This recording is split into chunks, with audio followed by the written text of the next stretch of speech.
EPS 95 बहुत सा नियम बदला, बहुत सा कानून बदला और बहुत सारी सिस्टम को चेंज किया गया, लेकिन ईपीएस 95 जो पेंशन है वो आज भी जस का तस है। इस पर मांग काफी लंबे समय से चल रही, जो जायज मांग है।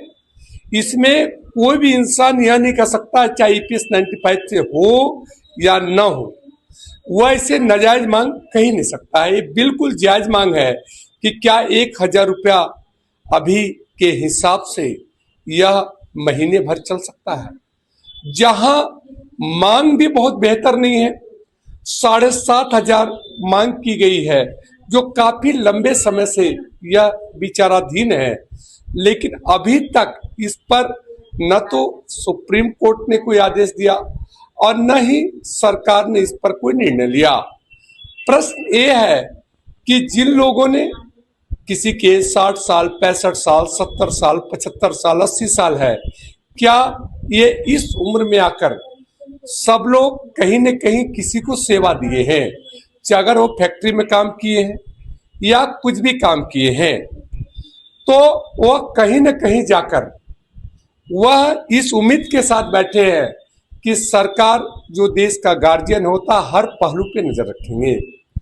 लेकिन इसकी मांग के बावजूद, बुजुर्ग लोगों के मांग के बावजूद अभी तक कोई भी ऐसा ठोस कदम नहीं उठाया गया है जिससे यह समझा जाए कि आने वाले कुछ दिनों में इसे लागू किया जा सकता है। सरकार के लिए एक छोटी सी बात है कि उन्होंने अपने जीवन के बहुमूल्य समय देश की इकोनॉमी के लिए दिया है, देश के लिए दिया है, चाहे वो प्राइवेट रूप में दिया हो चाहे कैसे भी दिया हो। आज 8वां वेतन आयोग आ रहा, सरकार कहीं न कहीं जो गवर्नमेंट जॉब के लोग हैं उनके लिए एक प्लान लेके आई कि इतना बढ़ेगा। अभी लागू तो नहीं हुआ, लेकिन एक प्लान तो आया कि इतना बढ़ेगा या जो भी हो। क्या यह प्लान ईपीएस 95 के लिए नहीं आ सकता है? क्या 15 साल से एक ही पेंशन चलता रहेगा? इस पर जहां पेंशन 1,000 शुरू हुआ था, तो एक आकलन के तहत सिलेंडर भी 300-400 रुपया पर सिलेंडर हुआ करता था।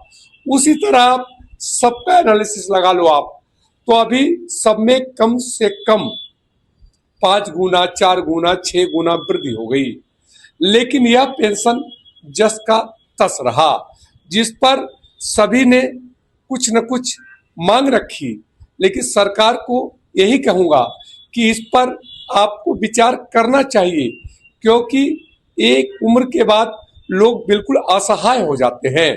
सबके पास सोर्सेस नहीं होते हैं, सबके घर परिवार में वह बच्चे उतना कामयाब नहीं हो पाते हैं जिससे उनका जीवन भी बेहतर चल सके। क्योंकि उन्होंने अपना पेंशन के लिए किया है, इन्होंने अपना फंड कटवाया है, तमाम बातें हैं। तो सरकार को इस पे गंभीरता से विचार करना चाहिए। यह बार बार बात हो रही है और सोशल मीडिया से तमाम बातें निकल के आती है कि ये लागू होने वाला है, ये लागू होने वाला, और हर 4 दिन बाद वही समाचार सेम आ जाता है कि अब लागू होने वाला, आगे लागू होने। सब अपनी इच्छा से कर रहे हैं, लेकिन सरकार को इस पे गंभीरता से विचार करना चाहिए कि एक उम्र के बाद सभी को, एक आज के दौर में पैसे की बहुत जरूरत होती है, खासकर अगर उनको मेडिकल फैसिलिटी भी देना अति आवश्यक है, क्योंकि जो आज का वातावरण है, जो आज का खान पान है, ये कहीं न कहीं स्वास्थ्य को डैमेज करता है और एक उम्र के बाद ज्यादा डैमेज करता है, और पैसे के अभाव में एक सही इलाज वो नहीं कर पाते हैं। इसलिए मेडिकल फैसिलिटी का भी होना अति आवश्यक है। इसलिए मैं सरकार से यही कहूंगा कि ईपीएस 95 पर बहुत लंबे समय से जो प्रयास चल रहा, जो पेंशन वाले हैं वो उनकी मांग चल रही है, इस पे गंभीरता से विचार करके इन्हें भी एक खुशखबरी दिया जाए कि आने वाले आगे के जीवन को यह थोड़ा बेहतर कर सके। धन्यवाद।